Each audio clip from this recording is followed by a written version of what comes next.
Une fois n'est pas coutume dans cette actualité européenne, mondiale, très dense, je vais parler d'un pays d'Afrique qui s'appelle la Côte d'Ivoire. En 2011, j'avais suivi les événements dramatiques qui ont fait chuter le président de la République de Côte d'Ivoire à l'époque, Laurent Gbagbo.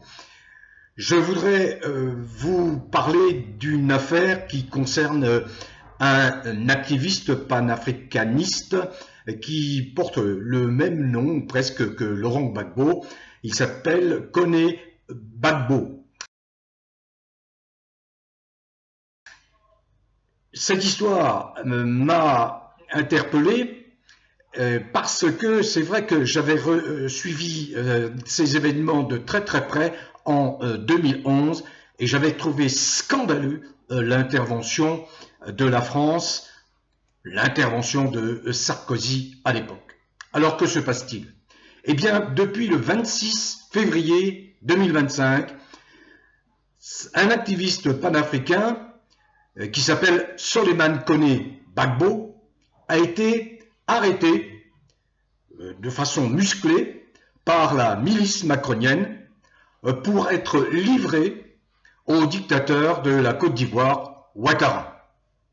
Alors, à l'heure où l'Afrique s'affranchit de la tutelle coloniale française, son émancipation ne passe toujours pas dans des fiefs considérés comme des fiefs inviolables par la France, telle la Côte d'Ivoire, qui, je l'ai dit en introduction, en 2011 a subi le coup d'État organisé par Sarkozy pour mettre un homme de paille à la tête de ce pays, un homme de paille qui n'est autre qu'un de ses amis, puisque le mariage de Ouattara a été célébré à Neuilly par Sarkozy, qui était alors le maire de Neuilly. Vous voyez un peu la proximité entre les deux hommes.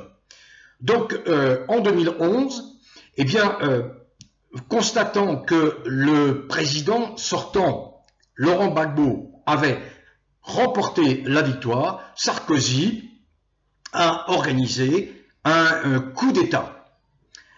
Coup d'État pour renverser Gbagbo et mettre à sa place Ouattara.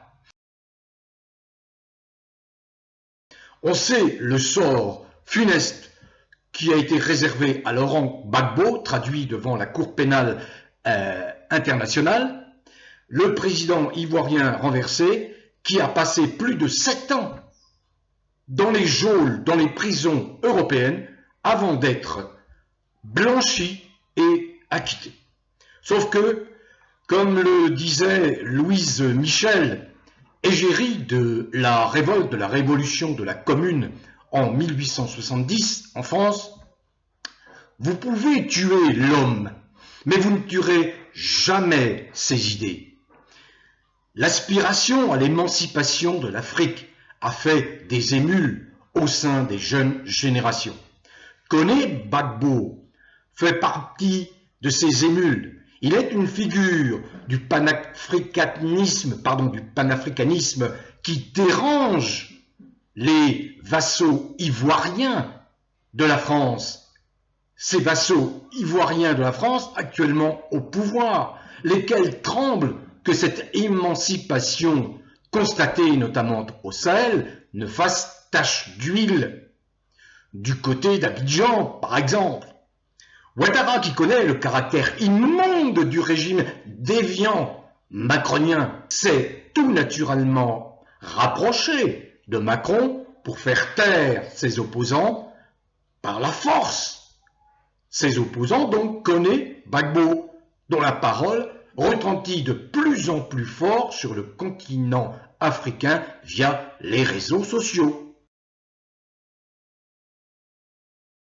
Arrêté de force, de façon très musclée par la police macronienne, Gbagbo, qui ne représente pourtant aucune menace de trouble sur le territoire de la France, hier connu comme une terre d'asile, terre d'exil, pour défendre la liberté, aujourd'hui est transformée en broyeuse de la démocratie.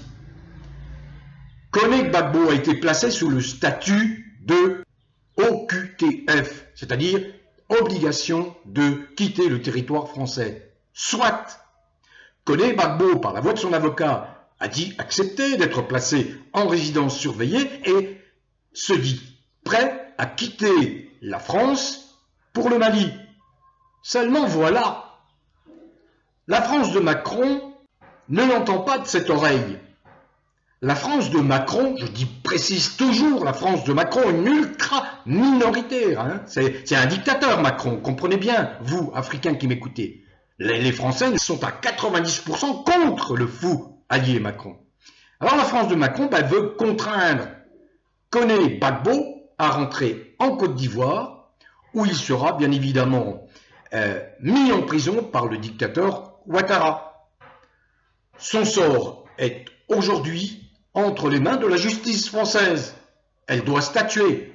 Sera-t-elle à la hauteur de la tradition humaniste qui faisait naguère la fierté, l'honneur, la grandeur de la France, ou cédera-t-elle cette justice à la pression du régime macro-ouattarien? Son arrestation a rapidement suscité des réactions, notamment le soutien public de l'ancien président Laurent Gbagbo,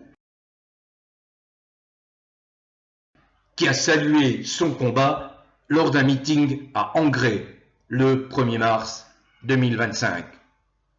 Bon vent à tous, bon vent en particulier à tous les Africains.